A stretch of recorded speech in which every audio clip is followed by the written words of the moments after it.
સમસ્ત નાના નાયક કુળ પરિવારનું 15મું વાર્ષિક સંમેલન વલસાડના રાબડા ગામના નિશાળ ફળિયા ખાતે યોજાયું, જેમાં સમાજમાં થતા સિકલ સેલ રોગ લગ્નમાં મર્યાદિત ખર્ચ કરવા બરમદેવ કંસેરીની પારંપરિક મુજબ પૂજા અર્ચના કરવા આહવાન કરાયું, તેમજ કુળ તેજસ્વી તારલાઓનું સન્માન કરી પ્રોત્સાહન પૂરું પાડ્યું। વલસાડ તાલુકાના રાબડા ગામના નિશાળ ફળિયામાં રહેતા રાજેશભાઈ રસિકભાઈ પટેલ, ભદ્રેશભાઈ રાજેશભાઈ પટેલના નિવાસસ્થાને રવિવારે સમસ્ત નાના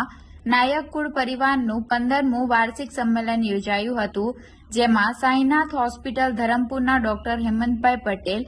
નાના નાયક કુળના પ્રમુખ હરેશભાઈ પટેલ, બાબુભાઈ પટેલ, ઝીણાભાઈ પટેલ, છોટુભાઈ પટેલ, મંત્રી ગુલાબભાઈ પટેલ, ઈશ્વરભાઈ પટેલ, તાલુકા પંચાયતના સભ્ય વિપુલભાઈ પટેલ, ગામના સરપંચ કિન્નરીબેન પટેલ સહિત કુળના લોકો મોટી સંખ્યામાં ઉપસ્થિત રહ્યા હતા। કાર્યક્રમની શરૂઆત દીપ પ્રાગટ્ય સાથે કરવામાં આવી હતી। ત્યારબાદ કાર્યક્રમમાં પ્રાર્થના ગીત, સ્વાગત ગીત, મેરે રામ આયેંગે, ડાંગી સહિતની વિવિધ કૃતિઓ રજૂ કરવામાં આવી હતી। ઉપસ્થિત મહેમાનોએ તમામ કૃતિ રજૂ કરનાર વિદ્યાર્થીની અને વિદ્યાર્થીઓને રોકડ પુરસ્કાર આપી પ્રોત્સાહિત પૂરું પાડ્યું હતું। કાર્યક્રમમાં સ્ત્રી ભ્રૂણ હત્યા અટકાવો, બેટી બચાવો પર ફલદરા ગામની વેદાંશી દીકરીએ જોરદાર સ્પીચ આપતા ઉપસ્થિત લોકોની આંખોમાં આંસુ આવી ગયા હતા। કાર્યક્રમને સંબોધતા ડોક્ટર હેમંત પટેલે જણાવ્યું કે સંમેલન થકી આપણા કુળના લોકો ભેગા થઈ રહ્યા છે, ત્યારે આપણા આદિવાસી સમાજમાં સિકલ સેલ જેવા રોગો વધી રહ્યા છે, તેને અટકાવવા લગ્ન સમયે કુંડળી નહીં પણ રિપોર્ટ કરાવી સિકલ સેલ છે કે નહીં તપાસ્યા બાદ જ લગ્ન કરવા, વધુમાં આજના આધુનિક યુગમાં આપણી આદિકાળથી ચાલતી આવેલી પરંપરાને ટકાવી રાખવા તેમજ બરમદેવ અને કંસેરીની પૂજા કેવી રીતે કરવી તે અંગે વિસ્તૃત માહિતી ઉપસ્થિત લોકોને આપી હતી। કુળના પ્રમુખ હરીશભાઈ પટેલે પણ નાના નાયક કુળ પરિવારના તમામ સભ્યોને દરેક સંમેલનના કાર્યક્રમમાં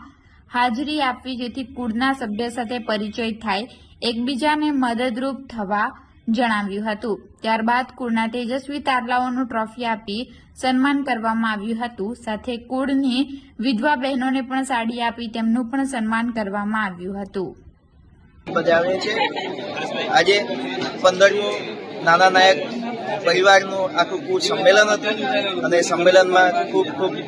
ભવ્ય આયોજન હતું અને સાથે એમાં લગભગ 500 જેટલા પરિવારના લોકો ભેગા થયા હતા અને 1500 જેટલા પરિવારનો આખો નાયક કુળ છે અને ખૂબ સરસ। અને આ રાબડા ગામમાં સરપંચ શ્રી ભદ્રેશભાઈના ઘરે નું આયોજન થયું હતું અને 15મું સંમેલન છે અને આ સંમેલનમાં સારા એવા જે વાર્ષિક અહેવાલથી લઈને ખર્ચાથી લઈને બધી એ ચર્ચા મહાનુભાવોનો વક્તવ્ય રજૂ થયા। એની સાથે આપણા સમાજના જે રોગ છે સિકલ સેલ રોગ એના વિશેની માહિતી, વધારે પડતા પ્રસંગોના ખર્ચા એના એવી રીતે મર્યાદિત કરવા એની બાબતની ચર્ચા અને એના ઉપરાંત આપણે કંસેરી માતા બરમદેવનું જે રીતે પૂજન થાય છે પારંપરિક એના વિશેની ચર્ચા અને આવનારી પેઢી યોગ્ય સમયે યોગ્ય જગ્યાએ આ વંશવેલો ચાલુ રાખે એના માટેનું સંમેલન હતું। ધન્યવાદ। આજે આપણા અહીંયા રાબડા ગામની અંદર રાજેશભાઈ રસિકભાઈ પટેલ નિશાળ ફળિયાના ઘરે આ સંમેલનનું આયોજન કરવામાં આવ્યું હતું અને એ સંમેલનની અંદર 4 વિભાગના સભ્યો તથા કમિટી સભ્યો સાથે બધા ભેગા મળીને અહીંયા સંમેલન કરવામાં આવેલ છે, જેની અંદર દરેક વિભાગના